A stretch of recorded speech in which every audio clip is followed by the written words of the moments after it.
Hello! Bonsoir tout le monde, bonsoir, bonsoir. Comment allez-vous? Comment allez-vous? Happy June, au fait, ça y est, nous sommes en juin. Ok, ok, ce soir j'ai un super live pour vous parce que c'est un sujet qui résonne très très fort en moi. C'est celui, quelque part, on pourrait le nommer le syndrome du sauveur. Est-ce que ça vous parle? Donc je me présente pour celles qui ne me connaissent pas, qui vont peut-être me checker plus tard en replay. Je suis Marielle Alix et depuis 2012, j'aide les femmes à se libérer de leurs compulsions et de leurs symptômes psychosomatiques en faisant le travail intérieur. Et aussi, dans mes programmes, on travaille le nutritionnel, l'émotionnel, l'inconscient et le conscient. J'ai toute une panoplie de différentes techniques que j'utilise pour vraiment voir pourquoi, comment les compulsions alimentaires, tout comportement addictif et les symptômes psychosomatiques sont là en premier lieu. Pourquoi? Qu'est-ce qu'il y a? Quelles croyances, quels schémas de croyances ont créé, ont contribué à ces symptômes, quels qu'ils soient. Et donc c'est en faisant ce travail intérieur qu'on peut se libérer des schémas et que le corps-esprit comme je l'appelle, peut se libérer quelque part un peu tout seul, parce que rien n'arrive par hasard, tout est interconnecté. Si vous êtes ici, je suis sûre que ça vous parle.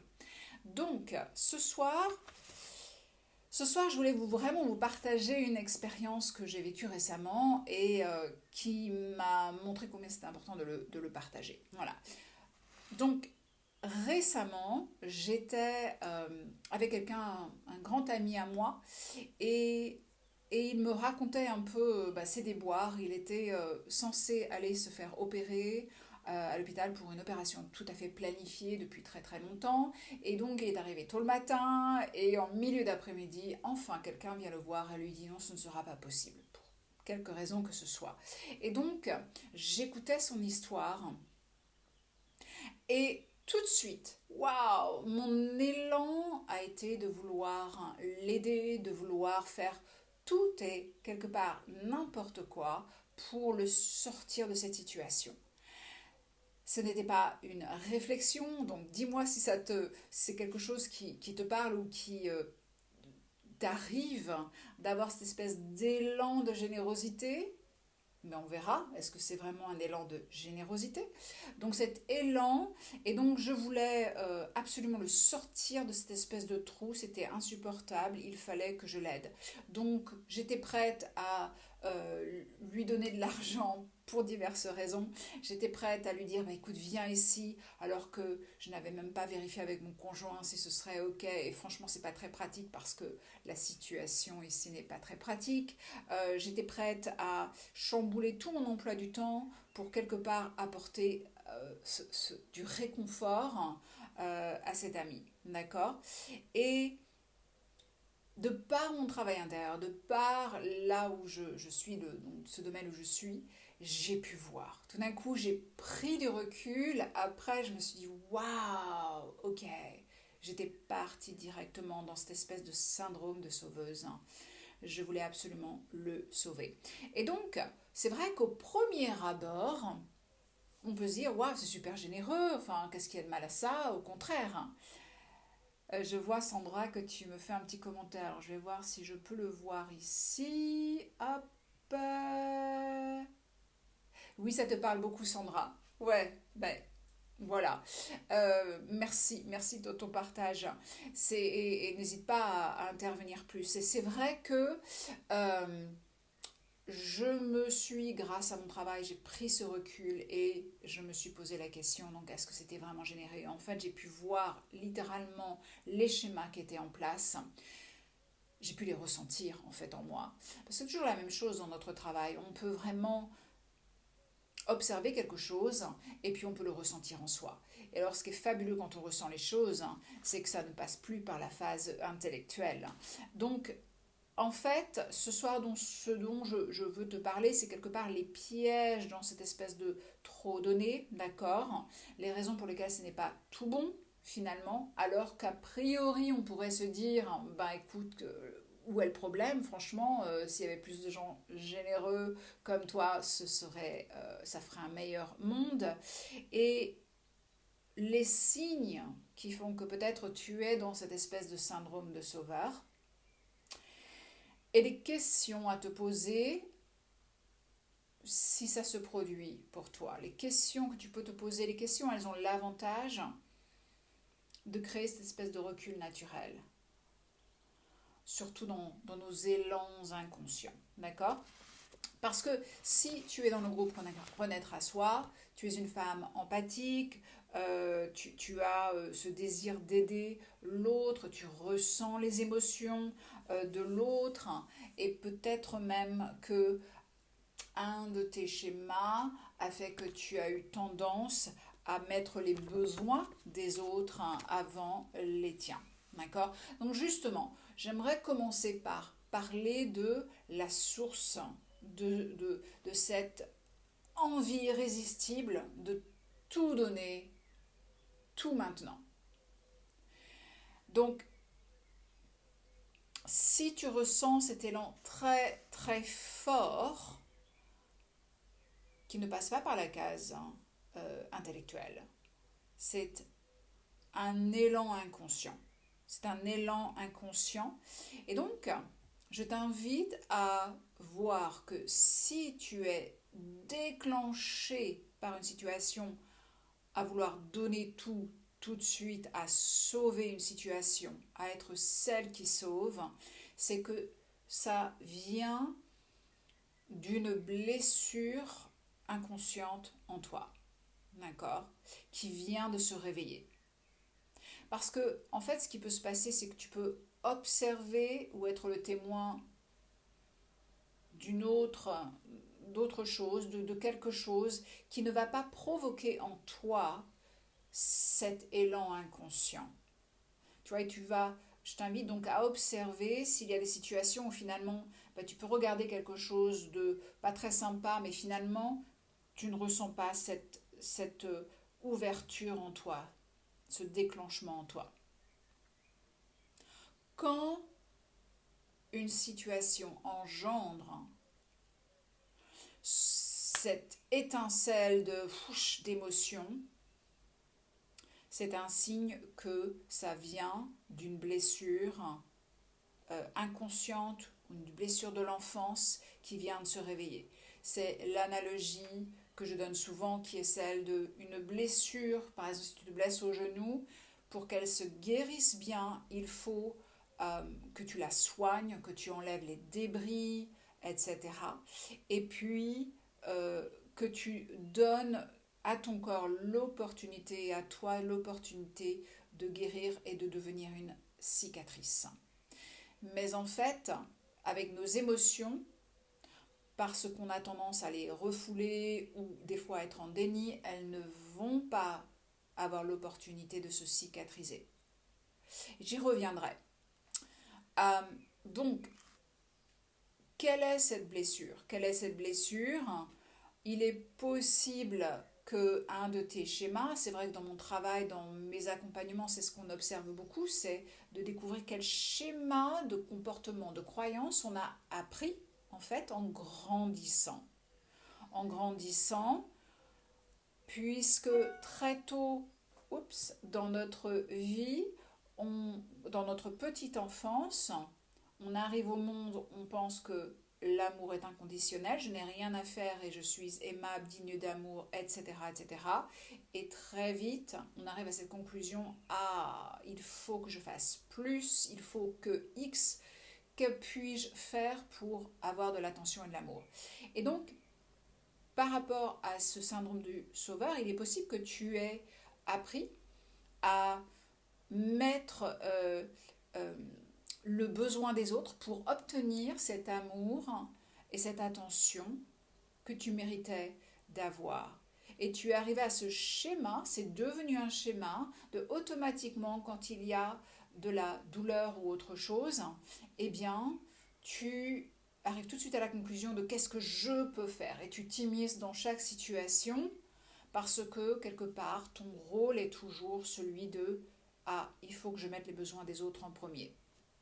D'ailleurs, c'est quelque chose qui peut se passer pas mal, je le vois pas mal, pas que, hein, mais je le vois pas mal, notamment pour les grandes sœurs. Donc l'aîné de la famille va souvent prendre ce rôle de protecteur, de petite maman, hein, du reste de la famille, et ça devient un schéma avec une sorte de besoin inconscient de s'occuper des autres.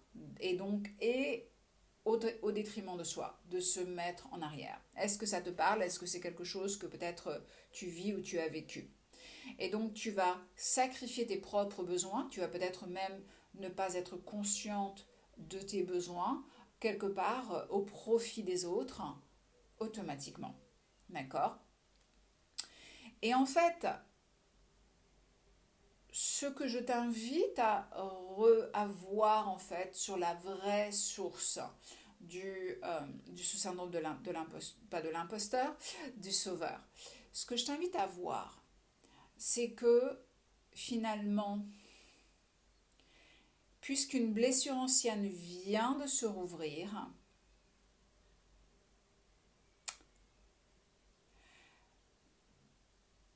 l'inconfort de l'autre, ce que l'inconfort de l'autre, celui que tu penses a besoin d'être sauvé, eh bien, il t'a rappelé ta propre douleur à toi, en fait. Ta propre douleur à toi. Il t'a fait régresser à ce moment inconfortable de ta douleur à toi, qui était insupportable.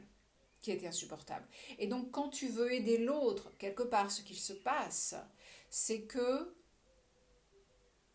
tu veux t'aider toi, tu cherches à t'aider toi. Leur inconfort est insupportable parce qu'il te rappelle à ton inconfort à toi que tu as vécu et que tu n'as pas proprement soigné ou guéri, assimilé, etc. D'accord? Ou que même tu as refoulé. Et donc, tu vas apporter une solution à l'autre, tu vas essayer d'apporter une solution à l'autre, finalement pour diminuer ton inconfort à toi, sans que l'autre te demande quoi que ce soit quelque part. Et donc pour moi, quand j'avais découvert ça, c'était vraiment une sorte de choc parce que c'était l'effet boomerang de devoir assumer mes propres émotions à moi. Waouh, c'était absolument fou. Et en fait, euh, la deuxième chose dont je veux parler, c'est pourquoi ce n'est pas tout bon. Comme je disais tout à l'heure, a priori, pas mal de personnes vont dire, bah écoute, voilà, la générosité c'est comme ça, c'est très très bien. Mais en fait, il y a plusieurs raisons pour lesquelles ça ne va pas être quelque chose de très positif. Pourquoi?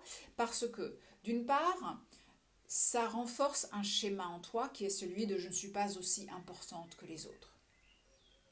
C'est le schéma principal sur lequel on travaille dans mes programmes. À un certain moment, en grandissant, on est arrivé à cette conclusion, je ne suis pas aussi importante que, je ne compte pas autant que, ou je ne compte pas. Je ne compte pas. Et donc, ça va renforcer ce schéma-là. D'accord? Ensuite, ce que ça va faire aussi renforcer comme schéma, c'est que quelque part, hein, quand on est le sauveur, hein, quand on a cette tendance à vouloir être le sauveur de l'autre, hein, eh bien, on va quelque part garder l'autre dans un schéma potentiel de victime. Alors c'est assez intéressant parce que finalement, tout peut s'interloquer absolument de façon parfaite et on peut donc attirer à nous, si nous sommes des sauveurs inconscients, les personnes qui ont besoin d'être sauvées. Mais finalement, ce qui se passe, c'est que personne ne sort de son trou ici. Je garde mon schéma de sauveuse, donc quelque part, je me dis que je suis moins importante qu'eux, et l'autre va garder son schéma de victime, entre guillemets, c'est-à-dire je ne me responsabilise pas par rapport à trouver mes propres solutions. Potentiellement, s'il y a un schéma comme ça avec certaines personnes, c'est assez intéressant à observer. Mais en tout cas, ce que tu ne permets pas, justement, sans aller, quand je parle de victime aussi, ce qui se passe, c'est que tu ne permets pas à l'autre de trouver sa propre solution. Et peut-être que c'est ce qu'il demande, consciemment ou inconsciemment. D'accord? Tu, euh, tu ne lui offres pas la possibilité de trouver sa propre solution. Comme une cliente me disait aujourd'hui, son libre arbitre n'est pas la possibilité d'avoir trouvé le champ du libre arbitre, d'utiliser son libre arbitre, sa liberté, toutes ses capacités, sa résilience, ses compétences pour trouver sa propre solution. Donc il n'y a pas de responsabilisation quand tu sauves l'autre. Et en fait, est-ce que ça t'est arrivé d'être sauvé, toi, peut-être, d'avoir quelqu'un venir quand tu peut-être partageais une douleur particulière et que tout de suite l'autre prenait ton espace et te proposait des solutions et te disait ah ben il faudrait que tu fasses ceci, ou alors s'indignait pour toi, mais après voilà, te proposait des solutions, il faut que tu fasses ceci et pourquoi tu ne ferais pas cela, etc., etc., etc. Et comment tu t'es senti de ça? Comment ça t'a fait sentir de ça, d'avoir cette personne s'accaparer finalement ton espace et ton champ de possibilités pour presque, peut-être, imposer des solutions à elle, sa solution, son prisme, sa perspective à elle. Est-ce que ça t'est arrivé? Et c'est vrai que personnellement, ça m'est arrivé et ça a été très très utile par rapport au syndrome du sauveur. Parce que c'est pas agréable en fait. Ce n'est pas agréable d'une part d'avoir des sortes d'impositions de l'autre et aussi, euh, finalement, ce n'est pas le même sentiment de grandissement que quand je trouve mes propres solutions. Et donc il faut vraiment prendre conscience de ça. Donc on pourrait s'attendre à ce que le réconfort vient de trouver des solutions ensemble, mais finalement quand l'autre te propose des choses, ça n'offre pas le réconfort qu'on attend. D'accord? Et quels autres schémas peuvent se présenter et qui font que ce n'est pas tout bon? Je pense à des clientes et moi-même. Donc en fait, je reviens un petit peu sur la cause de tout ça. Euh, Moi, ce qui peut enclencher ce sentiment ou ce désir irrépressible de sauver l'autre, c'est quand j'enregistre cette douleur d'abandonnement ou la peur d'être abandonnée, euh, qui a fait que je suis devenue un peu accro à une sorte de preuve constante ou un besoin constant d'amour ou d'attention. C'est ça qui me faisait me sentir absolument aimée et pas abandonnée. Donc voilà. D'autres, ça a été la peur de ne pas briller. Pour certaines personnes, elles ont perdu, elles ont des grands ressentis et des situations qui vont déclencher des blessures anciennes au niveau de quand quelqu'un perd son statut quelque part, elle ne brille plus comme avant et donc on va vouloir la réchapper, la sauver, mais finalement ça va parler de notre propre douleur d'avoir perdu le statut de celle qui était aimée à tout d'un coup être reléguée en deuxième place ou plus. Euh, Si je peux me permettre de parler d'une autre cliente aussi, donc qui a vécu cette douleur ou ça a ranimé sa douleur en fait, un événement qui ranime la douleur de cette peur du perte de lien, d'accord? Et ces douleurs ranimées là, en fait, ce que je suis en train de suggérer, c'est qu'elles ont besoin d'être regardées en face. Qu'en fait, quand tu sens, toi, cet élan inconscient de vouloir sauver l'autre, c'est ton opportunité de guérir ta propre blessure. C'est vraiment ton opportunité de faire ça. D'accord? Et de voir que ça n'a pas à voir avec l'autre, finalement. Et on reviendra à ce que tu peux faire pour l'autre. Ça ne veut pas dire que tu l'abandonnes. Mais que tout ça, ce syndrome du sauveur, ça a à voir avec toi, ça a à voir avec tes blessures et en prendre conscience quand tu as envie de sauver à droite et à gauche, te donne cette opportunité de remettre ça à la surface et de gérer ça. D'accord? Toi-même, toute seule. Et donc c'est vrai que dans notre travail, c'est ce qu'on fait. On travaille à accueillir les émotions que l'on a reçues, les émotions que l'on vit maintenant, et peut-être des émotions qui sont des miroirs d'émotions de la petite fille que nous étions. Donc nous sommes à l'écoute de notre enfant intérieur. Donc la petite fille que tu étais, que nous étions, c'est elle qui réagit. Et donc on va lui donner l'opportunité d'exprimer ce qu'elle a exprimé. Il y a quelques jours, j'ai écrit un post sur les émotions sont comme des enfants. Et en fait, elle est louder, louder. Si ton enfant intérieur n'est pas entendu par rapport à ses émotions, elle va vouloir continuer de crier, etc. pour être entendue. C'est ce qu'elle veut, en fait. Elle veut juste être entendue, accueillie.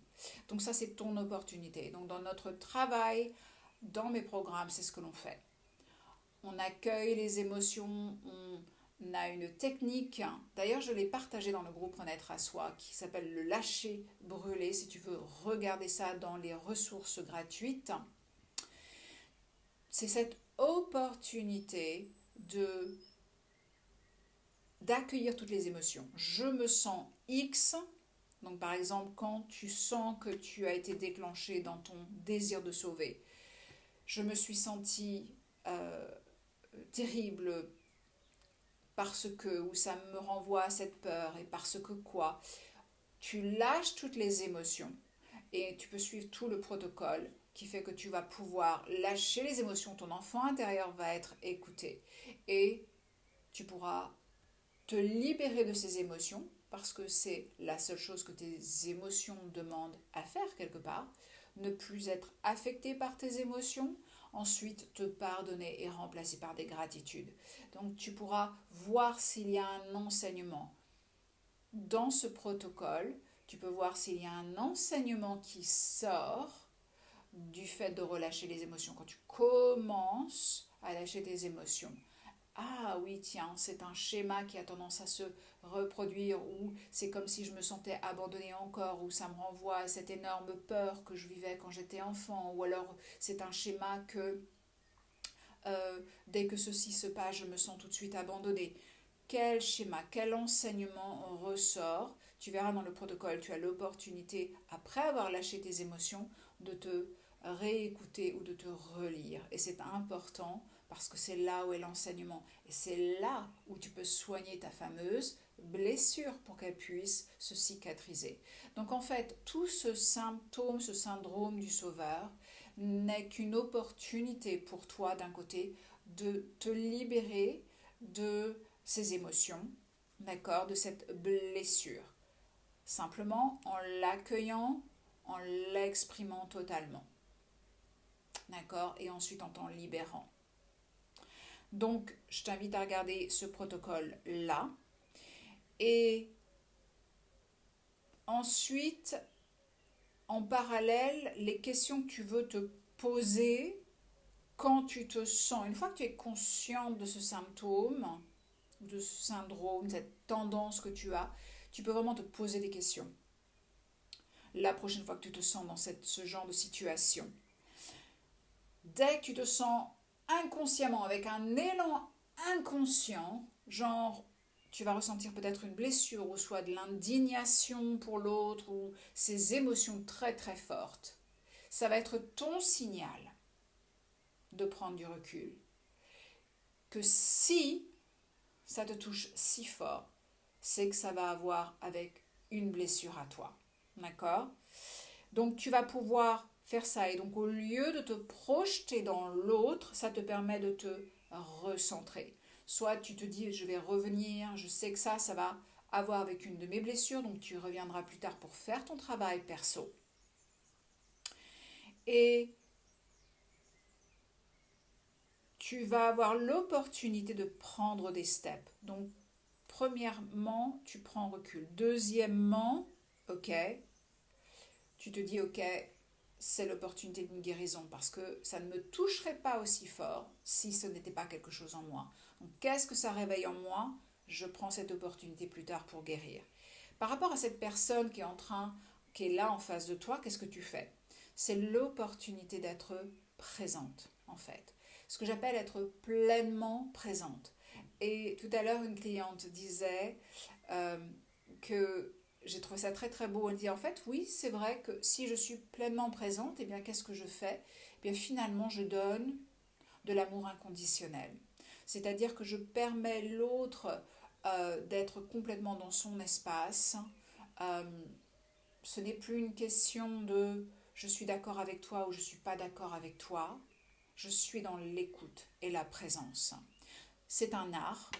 C'est un art que beaucoup de nous n'avons peut-être pas appris à pratiquer. Il faut commencer quelque part, où on veut avoir souvent tendance à donner une opinion. Et peut-être on peut même penser que c'est notre opinion qui va aider l'autre. Mais en vérité, la pleine présence a des pouvoirs incroyables d'amener l'autre à son propre cheminement. Donc en fait, ce que je te préconise ici vraiment, c'est d'être pleinement présente et de poser des questions. Comment ça te fait te sentir? Euh, Tu peux avoir de la compassion, ça n'empêche pas la compassion, mais tu ne la ramènes pas à toi. Si l'autre te dit que ça a été dur, ça a dû être dur pour toi, pose des questions, offre un cadre. Si tu veux vraiment aider, quel cadre peux-tu offrir qui n'est pas à ton détriment? Mais si tu te sens trop dans cet appel au sauveur, je te conseille de pratiquer juste la pleine présence, écoute, questionnement à l'autre personne pour rester à toi, rester dans ton espace à toi. D'accord? Et voir que, en fait, justement, quel est le win-win potentiel de cette histoire? Eh bien, c'est que chacun reste dans sa place et chacun est responsabilisé. Je suis responsabilisée par rapport à des blessures que j'ai encore besoin de guérir et la personne en face de moi est responsabilisée. Je l'aide, je facilite une sorte de cheminement par ma pleine écoute et présence pour qu'elle trouve ses propres solutions. Et en fait, dans mon exemple à moi de mon ami, finalement, je me suis ressaisie à temps quand j'ai noté mon indignation et mon désir d'aider. Et je l'ai écouté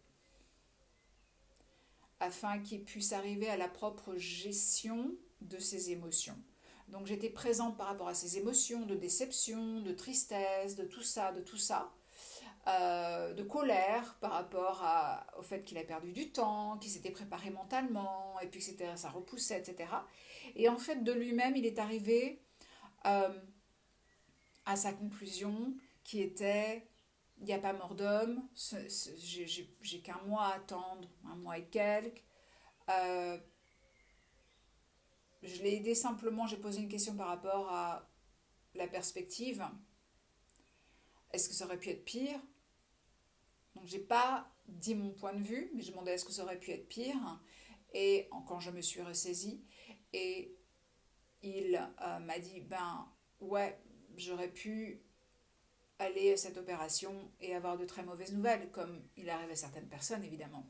Avoir de très mauvaises nouvelles par rapport à quelque chose qu'ils avaient trouvé, etc. Là, c'était juste un report d'opération. Il n'y a pas mort d'homme, je peux gérer. Et donc, il est arrivé à sa propre gestion des émotions. Et waouh, pour moi, c'était très très fort parce que je me suis ressaisie, parce que j'ai ressenti mon syndrome en plein dans mes cellules et je me suis ressaisie et que finalement, il est arrivé à beaucoup plus de complétude par rapport à cette situation que si je lui avais imposé, comme je l'ai commencé à le faire, mon indignation en premier lieu, c'est terrible, etc. Et un peu le voilà ce que tu devrais faire. En fait, ça n'aide personne. Donc voilà, je voulais appuyer sur ça. Si ça te parle, n'hésite pas à commenter, à partager, à me poser des questions aussi. Tu peux, la plupart d'entre vous, regarder le replay. Donc regardez le replay, posez-moi des questions si vous en avez. Est-ce que ça vous parle? Dans quelles circonstances peut-être as-tu remarqué que tu avais tendance à réagir, à vouloir être la sauveuse? Est-ce qu'il y a des circonstances particulières, des situations particulières? Parce que si c'est le cas, c'est que ça va te renvoyer à une blessure en particulier.